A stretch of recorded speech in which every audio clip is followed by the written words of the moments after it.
Hello! I'm Blessy. ఇది నా journey. నేను రీసెంట్‌గా ఒక బిజినెస్ స్టార్ట్ చేశా. బట్ ఈ బిజినెస్ ఇప్పుడు స్టార్ట్ చేయాల్సిందైతే అస్సలు కాదు.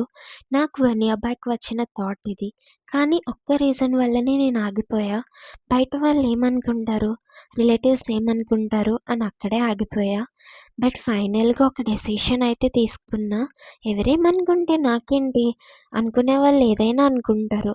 ఇప్పటిదాకా అన్న వాళ్ళకి కూడా నా సక్సెస్‌తో ఆన్సర్ చేస్తే ఎలా ఉంటది అని డిసైడ్ అయ్యాను. ఆ డెసిషన్‌తోనే ఫైనల్‌గా నేను డిసెంబర్ 7, 2025లో pink treasure box page launch చేశా. చాలా హ్యాపీ ఫీల్ అయ్యాను. బట్ ఆ హ్యాపీనెస్ వెనకాతల కూడా చాలా సాడ్ అయితే ఉంది. అదేంటో కాదు, ఒక బిజినెస్ స్టార్ట్ చేయాలి అనుకుంటే అంత ఈజీ కాదు. ఎందుకంటే నేను ఈ పేజ్ లాంచ్ చేద్దాం అనుకున్న 3 మంత్స్ బిఫోర్ నుంచే నాకు ఎన్నో స్లీప్‌లెస్ నైట్స్ ఉన్నాయి. అండ్ హెవీ ప్రెషర్ అయిపోయేది. ఎన్నో థాట్స్ వచ్చేవి.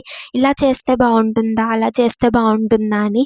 అండ్ ఫైనల్‌గా నేనే డిసైడ్ అయ్యి డేర్ చేసి ఈ స్టెప్ అయితే తీసుకున్నా. అండ్ ఫైనల్‌గా బిజినెస్ అయితే స్టార్ట్ చేశాను. అండ్ 1 మంత్‌లోనే నాకు చాలా ఆర్డర్స్ అయితే వచ్చాయి. నన్ను నమ్మి నా దగ్గర ఆర్డర్స్ ప్లేస్ చేసుకున్న మీ అందరికీ thank you so much. And love you all for supporting me like this. 1 మంత్‌లోనే నాకు చాలా రీచ్ అయితే వచ్చింది. అది కూడా మీ వల్లనే. Thank you so much. And నేను నెక్స్ట్ వీడియోలో చెప్పబోయేదేంటంటే, అందరికీ నా ఫాలోవర్స్‌కి ఒక గుడ్ న్యూస్ ఉంది. అండ్ అది మీరేంటో గెస్ చేస్తే కింద కామెంట్ చేసేయండి. అండ్ కొత్త వాళ్ళు ఎవరైనా చూస్తే please do follow and stay tuned for more updates.